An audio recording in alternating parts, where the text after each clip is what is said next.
श्री कृष्ण ने कहा है, अगर तुम्हें किसी ने दुखी किया है तो बुरा मत मानना। लोग उसी पेड़ पर पत्थर मारते हैं जिस पेड़ पर ज्यादा मीठे फल होते हैं। अहंकार करने पर इंसान की प्रतिष्ठा, वंश, वैभव तीनों ही चले जाते हैं। विश्वास ना हो तो रावण, कौरव और कंस का अंत देख लो। कृष्ण कहते हैं, जैसे प्राणी अपने पुराने कपड़ों उतार कर फेंक देता है, नए को धारण करता है, उसी प्रकार यह आत्मा पुराने शरीर से त्याग करके नया शरीर प्राप्त करती है। मंजिलें मुझे छोड़ गई, रास्तों ने संभाल लिया, जा जिंदगी तेरी जरूरत नहीं। कृष्ण ने मुझे संभाल लिया। कुदरत के फैसले पर कभी शक मत करना। अगर सजा मिल रही है तो गुनाह भी हुआ होगा। जब हम स्वयं जीवन के शिल्पकार हैं तो चलो हम अपनी मुश्किलें को हराते हैं, जीवन में मुस्कुराते हैं। जब आप प्रभु से जुड़ जाओगे तो आपकी परीक्षा प्रारंभ हो जाएगी। कुछ लोग इसे दुख समझते हैं, पर इसे आप प्रभु की कृपा सुने कि वह आपके साथ हैं। मनुष्य कितना भी गोरा क्यों ना हो, परंतु उसकी परछाई सदैव काली होती है। मैं श्रेष्ठ हूँ, यह आत्मविश्वास है। इच्छा पूरी नहीं होती तो क्रोध बढ़ता है, और इच्छा पूरी होती है तो लोभ बढ़ता है। इसलिए जीवन की हर स्थिति में धैर्य बनाए रखना। तो करता वही है जो तू चाहता है, होता वही है जो मैं चाहता हूँ। तू वही कर जो मैं चाहता हूँ, फिर होगा वही जो तू चाहता है। जीवन में आधे दुख इस वजह से आते हैं क्योंकि हमने उनसे आशाएं रखी जिनसे हमें नहीं रखनी चाहिए थी, और आधे दुख इस वजह से कि हमने उन लोगों पर संदेह किया जिन पर नहीं करना चाहिए था। अच्छी किस्मत के लोग थोड़ा भी बुरा होने पर भगवान को कोसते हैं, और बुरी किस्मत के लोग थोड़ा भी अच्छा होने पर भगवान का स्मरण और धन्यवाद करते हैं। मैंने पूछा, कैसे करूं तेरी पूजा? भगवान बोले, तू खुद मुस्कुरा और औरों को भी मुस्कुराने की वजह दे, बस हो गई मेरी पूजा। बुरे कर्म करने नहीं पड़ते, हो जाते हैं, और अच्छे कर्म होते नहीं करने पड़ते हैं।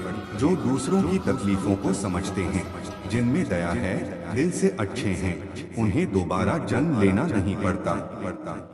आपके साथ अब तक जो हुआ अच्छे के लिए हुआ, आगे जो कुछ होगा अच्छे के लिए होगा।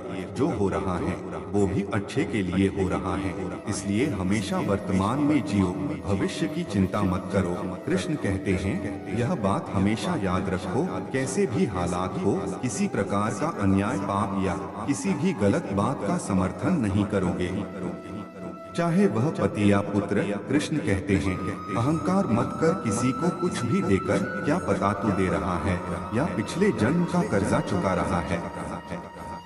कर्म का धर्म से अधिक महत्व है, क्योंकि धर्म करके भगवान से मांगना पड़ता है, पर कर्म करने पर भगवान स्वयं फल देता है। उससे मत डरो जो वास्तविक नहीं है, ना कभी था ना कभी होगा। जो वास्तविक है वो हमेशा था, और उसे कभी नष्ट नहीं किया जा सकता। संबंध उसी आत्मा से जुड़ता है जिनका हमसे पिछले जन्मों का कोई रिश्ता होता है, वरना दुनिया के इस भीड़ में कौन किसको जानता है। मुंह से माफ करने में किसी को वक्त नहीं लगता, पर दिल से माफ करने में सारी उम्र बीत जाती है। जिंदगी के इस रण में खुद ही कृष्ण, खुद ही अर्जुन बनना पड़ता है। रोज अपना ही सारथी बनकर जीवन के महाभारत से लड़ना पड़ता है। खाली हाथ आए खाली हाथ वापस चले जाओगे। आज तुम्हारा है, कल किसी और का था, परसों किसी और का होगा। तुम जिसे अपना समझकर मगन हो रहे हो, बस यही प्रसन्नता तुम्हारे दुखों का कारण है। कृष्ण जी कहते हैं, जिस व्यक्ति को आपकी कदर नहीं, उसके साथ खड़े रहने से अच्छा है आप अकेले खड़े। जिंदगी में सदैव अवसरों का आनंद लेना चाहिए, लेकिन किसी के भरोसे को तोड़कर नहीं रहे। जिंदगी में कुछ फैसले बहुत सख्त होते हैं, और यही फैसले जिंदगी का रुख बदल देते हैं। कृष्ण कहते हैं, जब जब संसार में धर्म की हानि होगी, अधर्म की विजय, तब तब मैं इस पृथ्वी पर अवतार लूंगा। याद रखना, अगर बुरे लोग समझने से समझ जाते तो बांसुरी बजाने वाला कभी महाभारत होने नहीं देता। जिंदगी में अच्छे लोगों की तलाश मत करो, खुद अच्छे बन जाओ। आपसे मिलकर किसी की तलाश पूरी हो जाए। दुनिया के सबसे ज्यादा सपने इसी बात पर तोड़े हैं, क्या कहेंगे? जो एक गुनाह माफ ना करे वो है न्यायाधीश, जिसकी शरण में जाने से हजारों गुनाह माफ कर दे वो है द्वारिकाधीश। जय श्री कृष्ण। जो अपने मन पर नियंत्रण नहीं रखता वह स्वयं का शनै शनै शत्रु बनता जाता है। केवल प्रेम के द्वारा ही तुम मुझे जीत सकते हो और वहाँ मुझे खुशी खुशी जीत लिया गया है। श्री कृष्ण कहते हैं कि जन्म लेने वाले के लिए मृत्यु उतनी ही निश्चित है जितना कि मृत होने वाले के लिए जन्म लेना। इसलिए जो अपरिहार्य है उस पर शोक मत करो। ज्यादा हंसने और बोलने वाला व्यक्ति अगर चुप हो जाए तो मान लेना वह भीतर से टूट चुका है। न हार चाहिए न जीत चाहिए। जीवन में अच्छी सफलता के लिए परिवार और कुछ मित्र का साथ चाहिए। इस संसार में देखने के लिए बहुत सारे खूबसूरत स्थान हैं, पर सबसे खूबसूरत जगह है बंद आंखों से अपने भीतर देखना।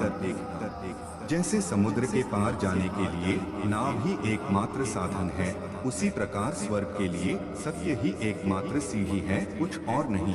जैसा दर्पण धूल से अर्थ अस्पष्ट होता है, वैसे ही क्रोध से बुद्धि अस्पष्ट।